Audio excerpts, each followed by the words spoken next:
예, 자, 두 번째 시간 들어가는데, 두 번째 시간은 예레미야 애가 2장 14절부터 19절까지 말씀을 나눌 겁니다. 2장 14절에서 19절까지 본인의 성경책에서 또박또박 정신들여서 내가 한 절 읽고 우리 지체들이 한 절 읽고 아주 한 단 한 단에 집중해서 읽으시기 바랍니다. 네 선지자들이 네게 대하여 헛되고 어리석은 묵시를 보았으므로 네 죄악을 드러내어서 네가 사로잡힌 것을 돌이키지 못하였도다. 그들이 거짓 경고와 미혹하게 할 것만 보았도다. 모든 지나가는 자들이 다 너를 향하여 박수치며 딸의 세상을 향하여 비웃고 머리를 들며 말하기를 온전한 영광과 모든 세상 사람의 기쁨이라 일컫던 성이 네 성령하며 네 모든 원수들은 너를 향하여 그들의 입을 벌리며 비웃고 이를 갈며 말하기를 우리가 그를 삼켰도다. 우리가 바라던 날이 과연 이 날이라. 우리가 얻기도 하고 보기도 하였도다 하도다.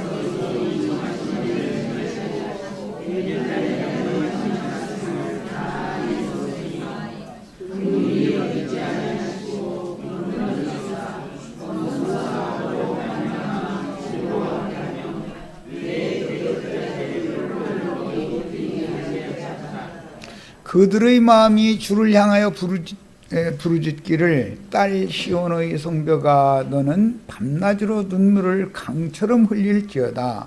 스스로 쉬지 말고 네 눈동자를 쉬게 하지 말지어다.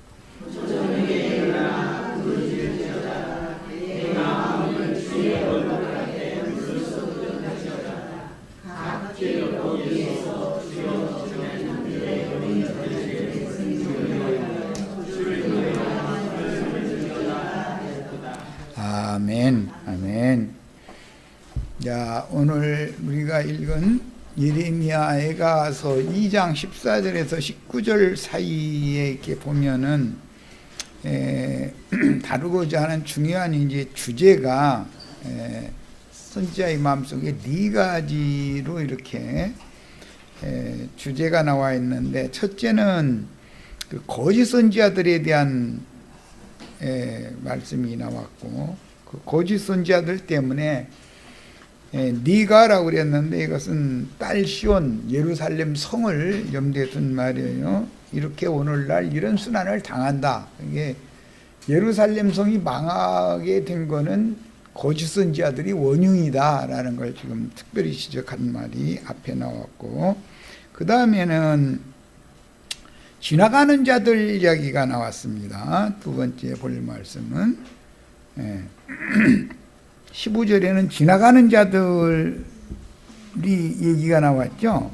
그들이 예루살렘 성을 향하여 박수쳐가면서 딸 예루살렘에 향하여 비웃어가면서 지나가는 이야기가 나왔어요. 그 다음에는 16절에는 네 모든 원수들이 나왔어요. 그리고 마지막 말씀에는 딸 시온의 회개를 촉구하는 내용으로 이렇게 되어 있죠. 자, 이제 큰 중심 주제를 네 가지 거짓 선지자들로 인해서 예루살렘 성이 오늘날 이런 순환을 당하게 됐다라는 것. 그런데 순환을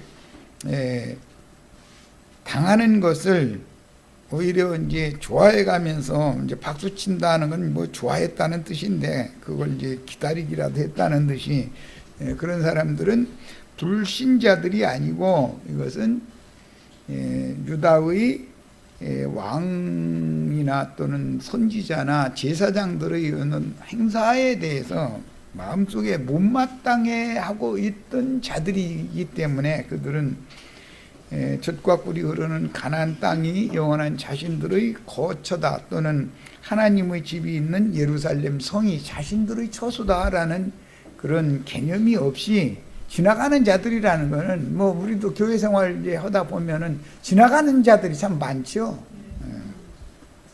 사람들은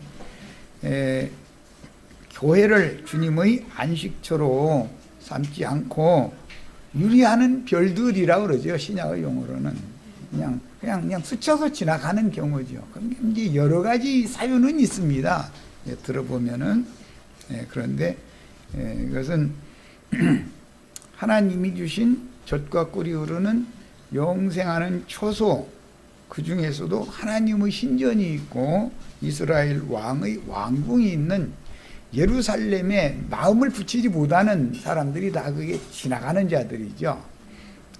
그 다음에는 이제 네 모든 원수들이다 그랬는데, 이 원수 얘기는 창세기 3장에서 15절로부터 나오는 말이기 때문에 뱀과 뱀의 후손, 여자와 여자의 후손은 서로 원수지간이니까 거기서부터 나오는 말이에요. 그러니까 이 사람들은 신약의 용어로 이제 가라지 떼들이죠. 다른 영을 받은 사람들이죠. 원수들이죠. 이제 뱀의 영을 받았으니 여호와 하나님의 신을 받은 것이 아니니까. 이처럼 네 부류가 지금 세 부류가 나왔고, 마지막에는 딸 시온에게 진실한 회개를 촉구하는 그런 말씀으로 말씀이 기록이 됐습니다. 중간에 17절이죠. 거기 다시 한번 읽고 살펴보겠습니다. 여호와께서 이미 정하신 일을 행하시고 옛날에 명령하신 말씀을 다 이루셨으며 긍휼히 여기지 아니하시고 눈웃들이사 원수가 도로 말미암아 즐거워하게 하며 네 대적자들이 뿔로 높이 들리게 하셨도다 그랬어요. 이것은 이제 말씀을 보면 이미 모세 오경에서부터 이런 일이 있을 것이 예언이 돼 있었다는 것이죠. 그런데 경고의 말씀으로 받아들이지를 않고 하나님께서 후히 주시고 넘치게 주시고 또 부족함이 없이 보호해 주시고 이러다 보니까 그 신앙에 타성이 생긴 것이죠. 이스라엘 백성들의 신앙에 타성이 생긴 거예요. 그래가지고 이제 굳어져 버린 것이죠. 우리도 항상 조심해야 될 것이 이겁니다. 사람은 첫 시간에 우리 홍영재님이 아까 미가서 7장이든가 그 인용을 했었죠. 거기 보면 하나님을 경외하는 것이 참 지혜인데 그 지혜를 얻게 하기 위해서 매를 준비했다가 채찍질을 한 말씀을 채찍을 보내신 거죠. 매를 준비하셨다 그랬어요. 그런데 그것은 돌이키게 하는 것이잖아요. 그런데 어떤 사람을 보면 맷집이 좀 강한 사람이 있어. 맞는 것이 웬만큼 맞아가지고는 쓰러지지를 않는 사람이 있죠. 근데 뭐 어떤 사람은 그냥 매 들기만 해도 막 발발발 써는 사람도 있고, 어떤 사람 웬만큼 쳐가지고는 눈 하나 꼼짝 않고 눈을 오히려 막 부르뜨고 댐비고 이제 이런 사람도 있고. 그런데 하나님께서 하나님을 경외하는 지혜를 주시려고 매를 들으면 처음부터 매를 드는 건 아니기 때문에 할 수 있는 한 설득을 시키기 위해서 여러 모양으로 많은 말씀을 하시고 좋은 말씀을 하시고 해도 도저히 이건 안 되겠다 싶으니까 할 수 없이 매를 드는 건데, 이것이 이미 율법에 자기 사랑하는 백성들이고 그 백성들에게 주신 가나안 땅에서 궁극적으로 계속해서 범법을 하고 돌이키지 않을 때는 그 종선자들을 부지런히 보내서 말씀을 하셔도 듣지 않고 범법을 계속할 때는 결국은 지금 예루살렘이 당한 것과 같은 이런 것을 보내실 거라는 건 이미 여러 번을 말씀을 해놓으신 거예요. 그런데 사람이 왜 그러면 뻔히 아는 거잖아요. 그게 이제 세상 말로 속된 말로 뻔히 알면서 그러면 하나님의 경고 말씀을 그렇게 중하게 무겁게 듣지를 않게 되는가? 이것은 사람이라는 것은 관성이라는 것이 생기고 타성이라는 것이 생긴다. 주님의 말씀을 받고 한참 은혜가 있을 때는, 은혜가 있으니까 그때는 깨어있게 마련이에요. 항상 어떤 일을 해도 주님 앞에 뭘 물어보고 내가 혹시 뭔 잘못해서 그릇까지는 않느냐고 이런 걸 자꾸 주님과 교제를 끊지를 않는데, 그렇게 하니까 이제 하나님이 이쁘니까 옹냐옹냐 하고 또 받아주고, 뭐 필요한 거 있으면 미리 뭐 구하지도 않아도 미리 알아서 넘치게 주고, 이제 이렇게 하면은 자신도 모르게 타성이 생기는 거예요. 그리고 습관이 돼버리는 거예요. 그러면 그래가지고 굳어지면은 그 종선자들을 보내서 경계의 말씀을 또 보내면 듣기 싫어하는 때가 온다 이거예요. 이제는 은혜가 있을 때는 선지자들을 보내서 구태여 책은지를 하는 말씀을 하시지 않아도 주님 앞에 스스로 나가서 묻거든. 그럼 저 얼마나 귀여워요. 우리도 손지어 나서 길러보면, 그 이쁜 짓 하면 뭐 내 속에 있는 거 다 주고 싶지 뭐. 그러니까 그냥 그렇게 해서 옹냐옹냐를 또 오다 보면 애가 타성이 생겨버리면은 이제 생떼를 부리고 안 들어주면은 막 뒤꿈치에서 피날 때까지 문지러야 되잖아요. 그러니까 이제 이것은 어쩔 수 없는 것 같아요. 교회 생활을 해보면 우리가 이미 신령체를 입혀놓고서 교회 생활을 허락했으면 그런 일이 없겠지만, 혈과 육의 이 첫 장막을 입혀놓고서 속사람을 거듭나게 해가지고서 교회 생활을 하라고 그러니까 이게 자신 속에서 두 생명이 살다 보니까 부딪히는 거거든. 그런데 생명이 어릴 때는 겉사람의 생명 쪽으로 기울고 혈과 육이 요구하는 쪽으로 이 영혼도 속 사람까지도 그쪽으로 이렇게 기우는 것이 참 안타깝지만, 그런 과정을 거치면서 사람을 온전케 만들어서 속사람에다가 위로부터 오는 빛의 처소로, 빛으로 새 옷을 입혀서 껍데기를 벗기려고 하는 것이 목적이기 때문에 참 하나님도 힘들고 우리들도 다 힘들어요. 인생을 살다 보면 인생사에도 힘들고 제일 힘든 게 교회 생활이야. 참 힘들어. 지나가는 자들이 괜히 나오는 게 아니에요.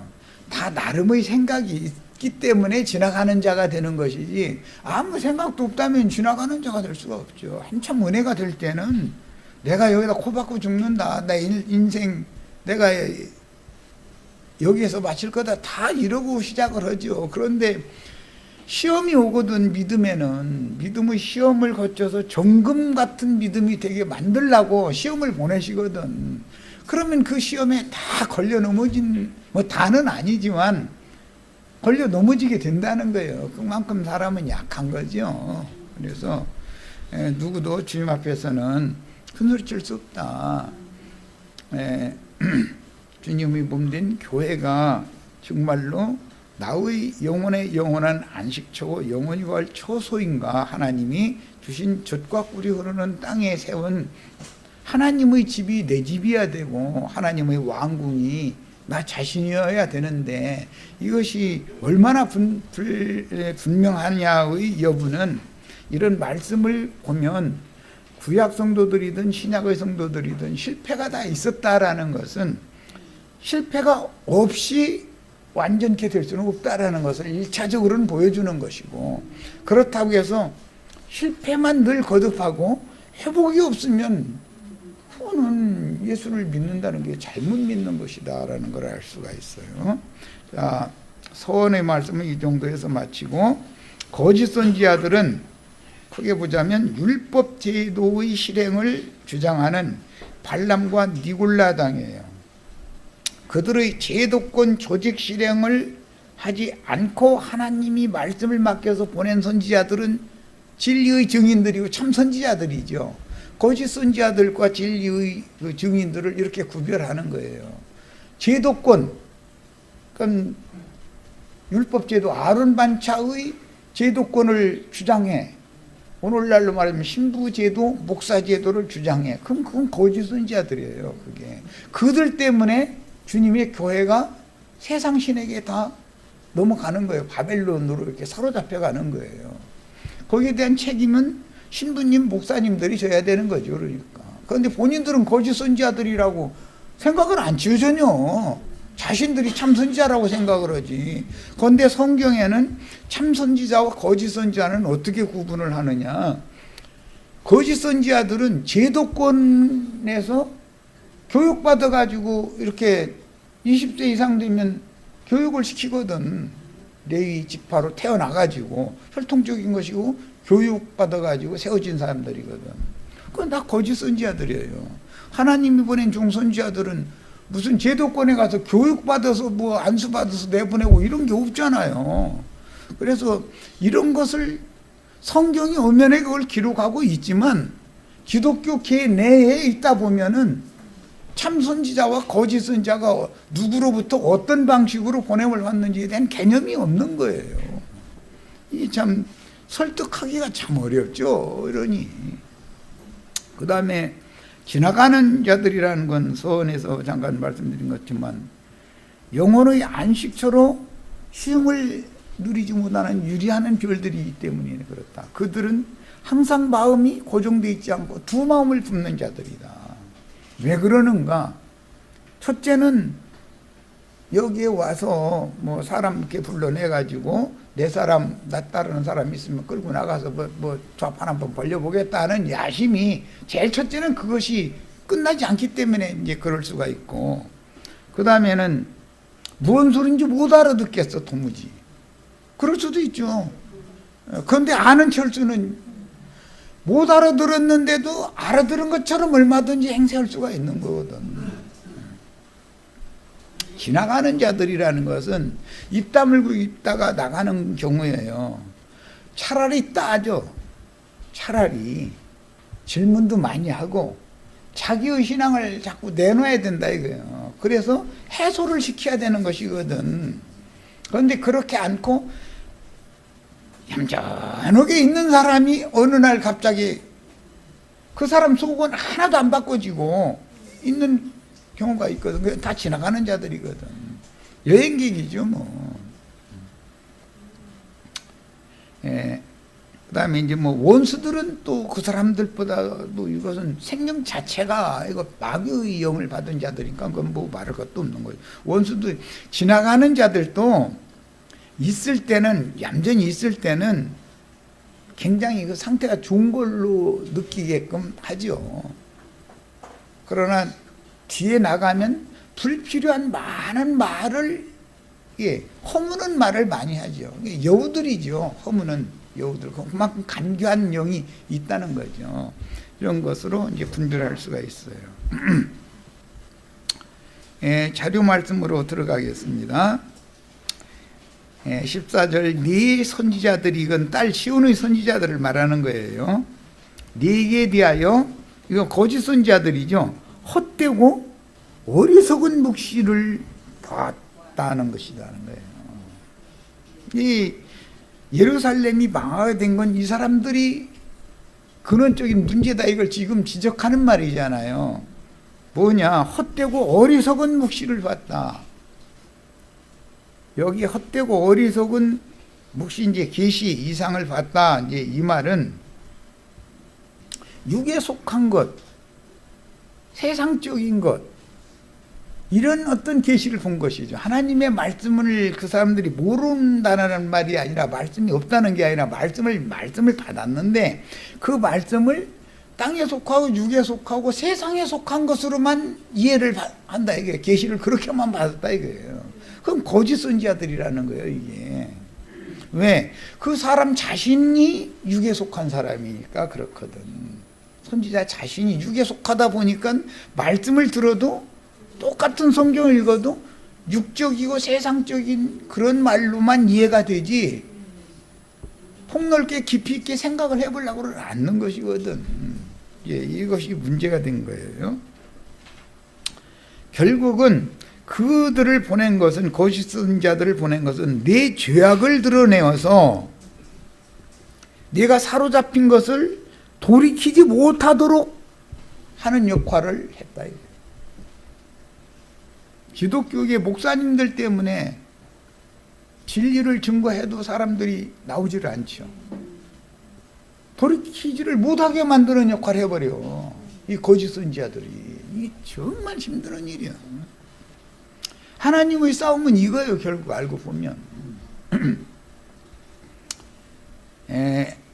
예루살렘의 선지자들이 헛되고 어리석은 묵시를 보고 그녀의 죄악을 드러내는 역할을 했다라는 지적은 거짓 선지자들이 육에 속하여 영의 일에 대해서는 불분명했다. 아주 깜깜한 것도 아니에요. 또 어떤 부분은 영적으로 이게 아는 것들이 있어. 부분적으로 아는 지식이 사람 잡아. 이거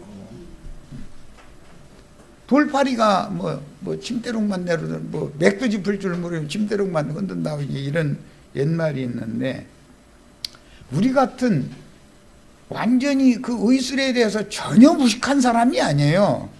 어중뛰게 하는 거예요. 이게 사람 죽여. 돌파리가 사람 죽이죠. 뭘 명확하게 알아야 되는데 자기 나름으로는 대충 하는 것이 그게 아는 것이 아닌데, 그것 때문에 오히려 환자를 만나면은 병을 더 치게 만들고 오래 끌다가 죽게 만들잖아요. 그런 것과 같은 거다. 그래서 진리를 명확하게 아는 것이 아니라 불분명하게, 어줍지 않게 이렇게 아는 사람들이 거짓 선지자들이. 그렇다고 해서 그러면 뭐 예를 들어서 95%가 거짓말이고 뭐 5%는 진실이다 그러면 누가 속습니까? 95%는 영적인 말씀 깨달은 것이고, 거기다가 5%나 3% 조금만 아닌 것을 갖다 섞어가지고서 하면은, 신자도 듣는 사람들은 다 육에 속했고 세상적인 사람들이기 때문에 95%는 한 귀로 듣고 한 귀로 세고 3%나 5% 거짓을 섞는 거, 육에 속한 말 섞는 것을, 그것만 붙잡는 거예요.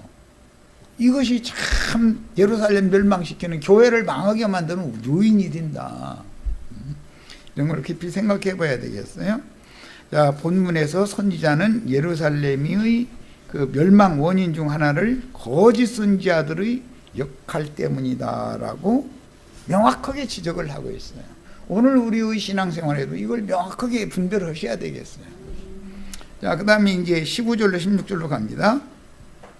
모든 지나가는 자들이 다 너를 향하여 박수치며, 박수를 친다는 것은 기뻐한다는 거잖아요. 예루살렘이 멸망하니까 좋아한다는 거예요. 이거는 원래 그럼 이 사람들이 예루살렘 사람들이 아니었느냐? 예루살렘과 유다 땅에 하나님의 백성들이었다 이거예요. 그런데 그들은 매사에 불만이 많은 거예요. 이 사람들은 어떤 사람들이냐? 피동적이고 뒤에 따라오는 자들이야. 항상 맨 뒤에서 교회 모임에 와도 이렇게 이러고 있는 것은 나는 피동적이다. 자기 머릿속으로 판단을 하고 나서 나는 내 생각을 가지고 나는 움직일 거다라는 걸 보여주는 것이거든. 예수님이 가룟 유다 12제자 중에 있을 때 가룟 유다를 몰랐겠어요? 그 하는 언행 태도를 보면 아, 저놈은 언젠가 튀어나간다라고 이미 알고 있는 거예요. 이것은 뭐냐면 그런데 또 한면으로 보면 매우 인간적인 면에서는 적극성을 띈다 이거예요. 마리아의 향유를 300데나리온 이상에 팔아가지고 가난한 자들 구제하는 데 쓰면 좋을 텐데 그걸 그렇게 허비하느냐고 하는 거 보면은 나름의 어떤 계산은 계산대로 속에다 딱 가지고 있으면서 주님 말씀 보태가지고 떡장사 좀 해서 뭐 나도 좌판 하나 벌리면 좀 뭐가 될 거다 이제 이 생각은 버리지를 않고 있고, 그런데 선한 사업이나 뭐 사람들이 눈에 띌 때는 그 사람 믿음성이 있고 뭔가 좋은 일을 많이 할 만한 인간성이 좋은 사람이다 하고 인정받을 만한 문제에 있어서는 앞장서는 사람이라는 걸 알 수 있잖아요. 마음이 나뉘어 있는 사람이거든. 이중적이거든. 그런데 예수님은 그 이중성을 다 알고 있었지만 제자들은 그냥 같이 말씀 받고 같이 생활하니까 그 사람 속에 뭐가 들어있는지 생각도 안 했었거든. 그런데 때가 되면 딱 드러나는 것이거든. 그게 그건 속일 수 없는 거예요. 자, 예, 박수를 치는 것은 속으로는 예수님이 망하기를 속으로는 기다렸다는 거잖아요. 속으로는 그래야 내가 그 자리 차지하니까. 예수님이 무너져야 자기가 뭘 세워서 뭘 하겠다는 생각이 있기 때문에 예루살렘이 이 지경 당했는데 유다 민족인데 이게. 그런데 박수를 쳤다는 것은 사실은 속으로는 은연중에 불만을 많이 품고 있었다는 거잖아요. 그러다가 이제 됐다 잘됐다 그지. 박수 쳤다는 건 잘됐다는 거거든. 그 다음에 예루살렘을 향하여 비웃었다 그랬는데 비방을 한다 이거예요. 이건 뒤로 나가면 지나가는 자는 거기 있을 때는 은혜가 넘칠 때는 아무 문제 없이 보이죠. 그런데 뒤로 나가버리면은 나가서는 쓸데없는 말을 이 말 저 말을 전화통 불러.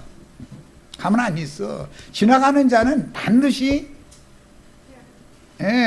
교회를 허물기 위해서 자기 나름으로는 허물려고 하는 목적으로 앉는 것 같아요. 그러나 자기의 불만을 이 사람 저 사람한테 토로를 해서 교회가 허물어지기를 바라기 때문에 그 짓을 하는 거거든. 이런 사람은 두 마음을 품고 해서 진실하지 않은 사람이라는 걸 보여주는 거예요. 지나가는 자들이에요. 그래가면서 비방하잖아요. 머리를 흔들며라는 것은 부정한다는 거잖아요. 머리를 앞뒤로 이렇게 하는 것과 말씀 증거할 때마다 이렇게 도리질하는 것은 다른 얘기죠. 머리를 흔들며 온전한 영광이라 모든 세상 사람들의 기쁨이라 일컫던 성이 이성이냐, 이것은 비방하는 말이잖아요. 이게 속으로는 무너지기를 바랐다라는 말이죠. 예루살렘 망하기를 바란 거죠. 이제 이 지나가는 자들 얘기는 예레미야에 이제 반복해서 여러 번, 지난번에도 한번 나왔었죠. 1장 12절에도 똑같은 그 문법이 나왔잖아요. 1장 12절 읽고 오겠습니다. 지나가는 모든 사람들이요 너희에게는 관계가 없느냐. 예루살렘이 멸망과 유다의 멸망이 지나가는 자들이 유대 민족들이기 때문에 관계가 없는 게 아니죠. 관계가 있죠. 이미 1장 12절에서도 이런 말씀이 나왔는데 이들이 신약 성경에 보면, 자, 2페이지로 갑니다. 마가복음을 일부러 인용을 했고 마태복음 27장에 나오는 말씀이 또 있는데 이번에 마가복음을 일부러 인용을 해드렸어요. 29절로 31절에 보면 예수님을 지금 십자가에 못 박으소서 십자가에 못 박으소서 했던 자들이죠. 그런데 그들 중에 지나가는 자들이 있더라는 거예요. 예수님 십자가에 못 박게 하는 원인 제공은 해놓고 나서 못을 딱 박아서 십자가에 매달려 있으니까 지나가는 자들은 비방해 가면서 어떻게 한다고요? 머리를 흔들며, 예레미야가 나온 말씀 그대로죠. 머리를 흔들며 예수를 모욕하여 이르되 성전을 헐고 사흘에 짓는다는 자여. 이 사람들이 유대민족이 아니냐. 유대민족이었어요. 예수님과 동일한 동족이었어요. 놀랍죠? 교회 생활에서는, 그런데 성경에 이런 것이 있으니까 지나간 자들이 나오게 돼 있는 거예요? 안 나와야 되는 거예요? 기독교계는 잘 안 나오죠? 기독교계는 지나가는 자들 한번 거기 들어가면 뿌리를 박아버려. 아예 이상해. 그런데 주님의 교회에는 지나가는 자들이 그렇게 많아. 거쳐서 지나간 사람은 뒷전에 가서 딴소리 하지 교회를 세우는 말, 동역하는 말을 절대 안 씁니다. 그런데 그 사람들 치고 말을 많이 하는데 말이 다 들어보면은, 자세히 들어보면은 그럴싸한 말들이요. 다 일리가 있는 말들이요. 알고 보면은 그게 허무는 말이다 이거예요. 그런 거 여우라 그래요. 포도원을 허무는 여우 이렇게 말해요. 간교하다는 거죠. 두 마음을 품었다 이래요. 나도한 형제는 누구를 강제로 은혜가 되지도 않는데 앉혀놓고 싶지도 않은 사람이지만, 은혜 되는 데 가서 신앙생활을 해야 된다. 자기 수준에 맞는 데 가서 자기가 은혜 되는 데 가서 있어야지. 여기서 이런 말씀 나누는데 도무지 은혜가 안 되면 여기 앉아있는 것이 고역이죠. 그게 뭐라고 그렇게 신앙생활을 해. 신앙생활을 내 영혼 살자고 지금 신앙생활을 하는 건데, 자기 은혜 되는 대로 가라. 문은 항상 개방되어 있다. 들어오려면 들어오고 나가려면 나가고 그래라. 그러니까 나는 말씀을 알기 때문에 이렇게 말하는 거예요. 그러나 예배당 목사님들은 들어오는 것은 좋지만 나가는 것은 안 된다고 그러죠. 문 딱 틀어막아요. 절대 못 나가게 해요. 만약에 누가 하나 나갔다 그러면 그 이튿날부터 씹어대기 시작하는, 이제 난리 나는 거지 뭐. 그렇게 축복의 말을 많이 해주다가 자기를 배반했다고 느끼기 때문에 아마 그렇겠죠. 나갔다 그러면은 남은 사람들 귀 아플 정도로 씹어대 버려. 저주를 막 퍼부숴버린다니까요. 저주를 막 퍼부숴버려. 아니 자기 은혜가 안 돼서 나갔으면 내가 그 사람들을 양을 채우지를 못해줬구나. 그 사람들은 뭔가 더 새로운 거, 더 깊은 거, 더 넓이 있는 이런 하나님의 세계를 바로 알기를 원하는데 내가 그걸 충족을 못 시켜줬구나 하고 돌이키는 것이 아니라 성질내 버린다니까. 그러죠? 세상 교회 목사들은 다 그래요. 그런데 나는 올라면 올 사람은 올 거고 남을 사람은 남을 거고 갈 사람은 가라 이거예요. 여기에 있으면 서로가 불편하니까. 이렇게 하면은 전에 이거 몇 번 듣던 얘기인데, 그렇게 해가지고 목회가 되느냐고 막 이래가면서 어떤 형제가 막 이제 나한테 막 눈을 물어래가면서 사람만 모아서 여기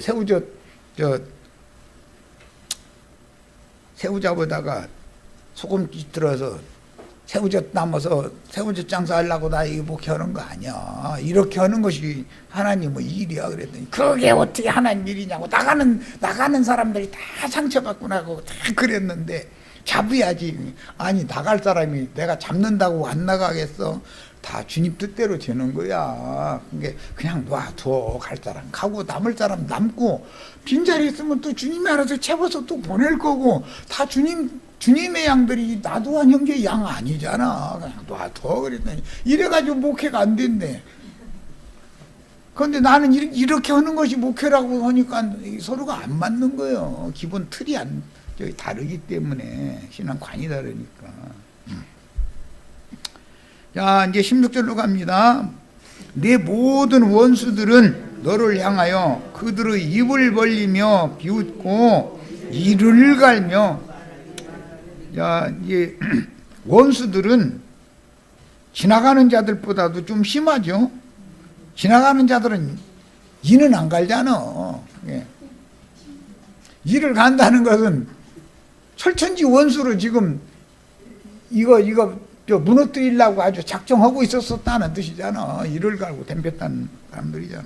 그러니까 항상 교회 중에는 남을 자도 있고 지나갈 자도 있고 이를 가는 자도 있고, 세 부류가 성경에 있는 대로 있어야 돼요? 없어야 돼요? 다 우리 목사님하고 떠받들어주는 사람만 있으면 그게 주님의 교회예요?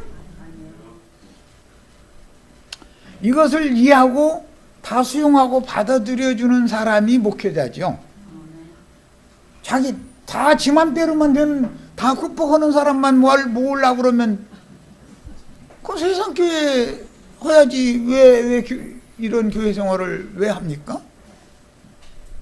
숫자 모으는 걸로 하려면 거짓말 조금 보태가 축복 좀 땅에 복부 좀 조금씩 주고 이렇게 하면 사람 금방 모아요. 나도 내 양심 좀 속여가면서 나도 이건 도저히 안 되겠다. 일단 사람부터 불러 모아놓고 나서 뭔가 하나 예배당이라도 하나 차려놓고 그 다음에 차근차근 가르치겠다. 이런 시험도 나도 많이 당해본 사람이에요. 너 술수 부리지 마 이놈아. 너 만약에 그런 술수 부리면 너 집어내 빌어버리고 나 다른 사람 얼마든지 불러다가 너를 쓰는 그 자리에다가 내가 세워서 얼마든지 쓸 수 있어.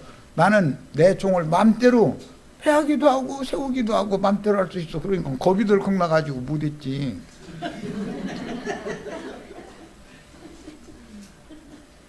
나라고 왜 그런 시험을 안 당하겠습니까? 나도 사람이고 나도 먹고 살아야 되고 자식 길러야 되고 그런데 두르는 데는 없고 오히려 내가 나가서 버는 걸로 해서 조금씩이라도 보태줘야 될 사람들만 다 오는데 어떻게 할 거예요? 그렇게 보내시는 것도 주님 뜻이죠. 돈 잘 내게 생기고 잘 사는 사람 하나 남아야 말이지 뭐 도대체 뭐. 이게 다 주님이 하시는 일인데 내가 어떻게 한 걸 할 거냐 이거예요.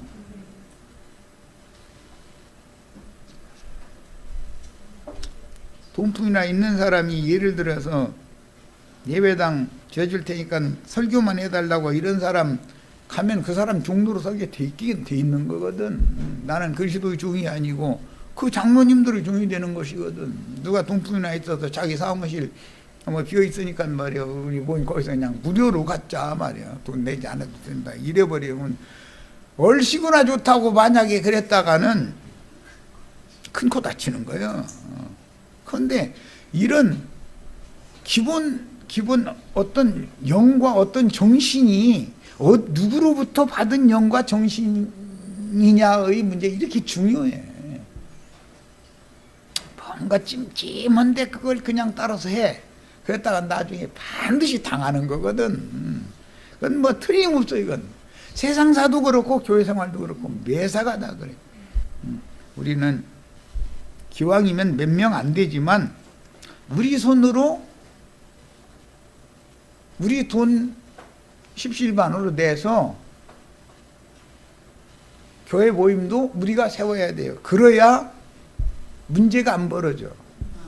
예. 어떤 있는 사람이 건물 하나 비어 있으니까 와서 그냥 무료로 써라 이러면 얼씨구나 좋다고 나는 안 갑니다. 그런데 가면은 나중에 결국은 되치기 당하는 날이 온다는 것을 이건 뻔한 거예요. 사람이라는 건 아무리 그렇지 않을 사람인 것 같으죠. 모르는 거예요. 사람 속에 뭐가 들어있는지는 모르는 거예요. 이런 거 저런 거 다 세상 말로 산전수전 다 겪어본 사람이 목회를 하면 조금 조심성이 있지. 아무래도 생각이 근원이 다르니까 뭐 사태나 어떤 상황을 보는 관점이 다르니까.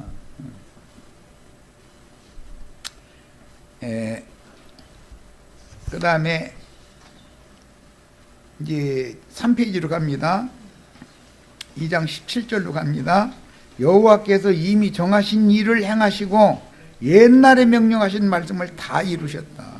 이것은 성경에는 축복의 말씀만 있는 것이 아니라 신앙의 변절에 대해서 경고를 하시는 저주의 말씀도 있는 것이거든. 이렇게까지 내가 형벌을 내릴 텐데 그래도 듣지 않으면 이제는 한 수 더 나가서 이렇게 하겠다. 그래도 듣지 않으면 또 이렇게 하겠다. 그런데 최종적으로 예루살렘을 완전히 무너뜨리고 적국으로 포로로 사로잡혀 가게 만들고 이게 마지막 심판인 것이거든. 그런데 출애굽기에서부터 10번째 재앙이 마지막 재앙이고 마지막 심판이죠. 거기까지 가면 좋은 일이 벌어지게 돼 있어. 세상에서도 바닥쳤다는 말 많이 하죠. 바닥쳤다. 더 내려갈 때는 없는 데까지 가면 이제는 일어서게 돼 있는 거예요. 일어서게 돼 있어요. 그런데 중간지대에 있으면 위쪽을 한편에서는 위쪽을 바라고 한편에서는 자꾸 아래쪽도 바라보게 돼 있기 때문에 추락을 하게 돼 있지 올라가게 상승을 하게 돼 있지가 않아요. 좀 여담을 좀 말씀을 좀 나눌 거예요. 서양 말로는 자기 젊은 시절의 직장 생활을 다 마치고 퇴직을 하면 리타이어를 했다 이렇게 말하죠. 그것은 자동차나 자전거의 바퀴를 바꿨다 그 말이에요. 신발 바꿔 신었다 이제 그 말이에요. 그동안에 타이어를 얼마나 오래 썼는지 다 낡아가지고 계속 펑크나게 생겼으니까 안 되겠으니까 뭐 펑크가 계속 났겠지. 펑크 나기 전에는 잘 갈지를 않는 거니까 사람이라는 게. 그래서 타이어를 바꿨다 이 말이에요. 새 걸로. 그게 회복이다 이거예요. 멀쩡한 새 걸로 또 새 걸로 바꾸는 사람은 없어요. 다를 때까지 쓰고 바꾸는 거지. 이것이 부활 생명이다. 항상 무엇이든지 하나님도 쓸 만큼 쓰고서 버리고 새롭게 시작하시고 이렇게 하시는 것이지, 새 것을 갖다가 또 새 걸로 교체하는 부분, 하나님도 그렇지만 사람도 그런 경우가 어디가 있습니까? 나는 이거 저 개인 얘기를 해서 좀 그렇습니다만은, 나도관 형제 육신적으로 봐도 성경에 보면 길면 70이요 강건한 80이라고 그랬는데 70이 넘었으니까 이제 그러면은 뭐 쓸 만큼 다 썼다는 뜻이잖아. 그런데 이순희 자매님 아까 주님 감사합니다 그랬는데 리타이어를 시켜. 나 정말 참. 주님께서 알아서 하시는 일이니까. 네. 그래서 모든 것들이 회복이라는 게 이게 중요하다. 그런데 바닥을 쳐야 된다 이거예요. 뭐 하시든지. 세상적으로 보자면 암도 좋지 않은 암을 한 가지도 아니고 한 가지만 해도 사람이 벌벌 떨고 그러는데, 아니 한 가지 애써서 조금 괜찮아지나 싶으니까는 또 엉뚱 것이 이제 곧 죽는다고 이제 마지막 선언도 듣고, 그렇게 되면은 두 가지 암을 무슨 재주로 사람이 이깁니까? 사람이 쇳덩어리도 아닌데. 그런데도 리타이어를 시켜주시는데야 하나님이 알아서 하시는 거죠. 이런 것처럼, 이건 이제 예를 들은 거예요. 죄송합니다. 우리 인생에서도 무너지는 것만 계속해서는 안 되겠다. 한계가 가장 저점이라는 것이 있고, 거기 내려서 가지고 그때까지 주님의 손에서 완전히 벗어나지 않은 상태면 주님께서 들어 올리시는 날은 반드시 온다. 이게 저점을 찍는 날이 새로 출발하는 날이 될 수가 있다. 우리 형제 자매님들이 가정사나 교회 생활이나 내가 은혜를 소멸해 가지고 내가 이대로는 안 되겠다 하는 것을 느끼는 때가 오죠. 성경을 읽는 것도 전 같지 않고 별로 읽고 싶지가 않고, 교회 모임에 안 가도 무덤덤하고, 이것은 내가 지금 자꾸 하향선을 걷는다는 뜻이잖아요. 그러다 보면 펑크가 나요, 안 나요? 반드시 펑크가 나게 돼. 타이어가 낡으면 이상하게 조그만 이런 것이 잘 찔러가지고 펑크가 나. 새 타이어는 강한 못이라도 뚫고 들어가지 못하고 튕겨나가 버리지 못이 뚫지를 못해요. 새 거는. 그래서 타이어를 보면 밖으로 튀어나온 부분이 있고 안으로 들어간 부분이 있게 만들죠. 왜 그래요? 못이 박히지 못하게 만들고 튕겨나가게 만들려고 그렇게 일부러 만드는 거잖아요. 민판으로 만들어버리면 아무리 새 것이라도 못이 자꾸 찌를 거 아니요. 그런데 튀어난 부분이 맨들맨들하게 달아가지고 안으로 들어간 부분과 비슷비슷해지면 날마다 펑크 나거든. 그러면 리타이어를 해야죠. 펑크 때우는 값도 값이지만 시간 거기다 다 버리잖아. 길거리에서 본거나면 한번 그건 사고도 날 수도 있고 이제 뭐 문제도 있으니까 그렇지만 그때는 타이어를 바꿔야 되거든. 이렇게 우리는 이런 것을 통해서도 배울 점이 너무 많다. 교회 생활에 혹시 이게 지금 내가 경고를 하느라 그래요. 혹시 내가 졸음이 자꾸 닭병 걸리지는 않았는지 성경을 읽는 것 자체 읽어도 은혜도 안 되고 이놈이고 모임에 와서 말씀을 들어도 새로워지는 것이 없어. 뭔가 내 영이 정신 차리고 싼듯하고 이렇게 하는 것이 없고 점점 이것은 뭐냐면 자꾸 맨들맨들 이제 세상 말로 마르고 다르가지고 교회 생활 오래 하다 보면은 다 마르고 다르지지요. 뭔 얘기하려고 하면 나 다 알아 이래버려. 나도 성경책이나 읽었고 다 안다 해버려. 그렇게 하면 점점 이게 은혜가 소실되다 보면 주는 신앙 아예 주는 조식 하다 보면 편안히 자고 싶죠. 사람이라는 게 그냥 졸다 깨고 싶은 사람은 없는 거예요. 조식 하면 한숨만 자고 일어난다 이러지. 나 푹 자고 일어나겠다 이런 사람 하나도 없어. 다 그냥 간단하게 한 5분만 든 붙이고 다 그래. 근데 5분이 50분 되고 50분이 영원히 될 수도 있는 거고 이렇게 된다는 거예요. 이것을 오늘 이런 말씀을 통해서 우리가 신앙의 경각심을 가져야 되겠다.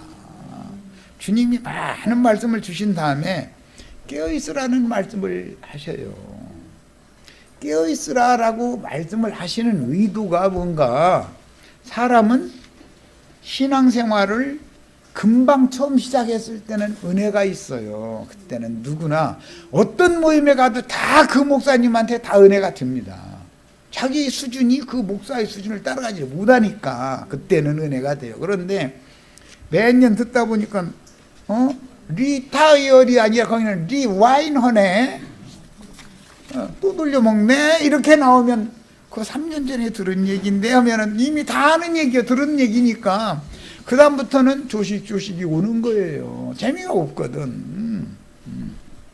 그래서 우리 형제 자매님들 신앙생활을 오래 할수록 날로 새로워지는 것이 더해져야 되고 그것을 위해서는 오늘 마지막 말씀 이제 읽고 마칠 겁니다.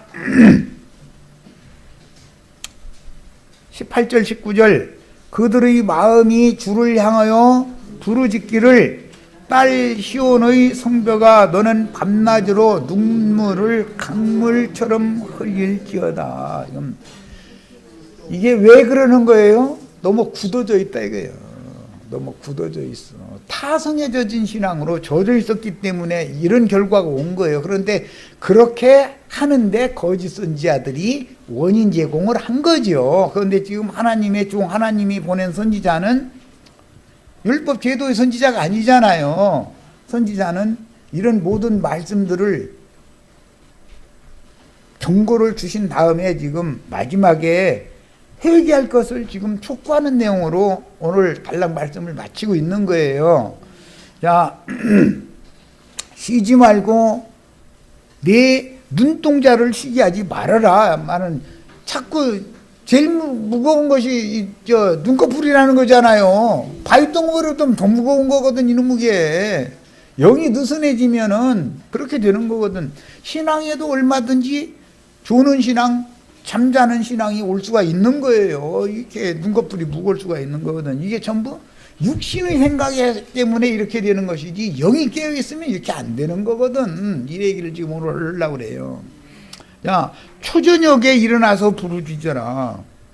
네 마음을 주의 얼굴 앞에 물 쏟듯 해라. 이건 신약의 용어로는 전심을 다해서 너 지금 육신이 약해가지고 주는 신앙에 지금 들어섰는데 깨날 것을 위해서 전심을 다해서 기도해라 그 말이잖아요. 그리고 각 길 어귀에서 주려 기진한 네 어린 자녀들의 생명을 위하여 주를 향하여 손을 들어라.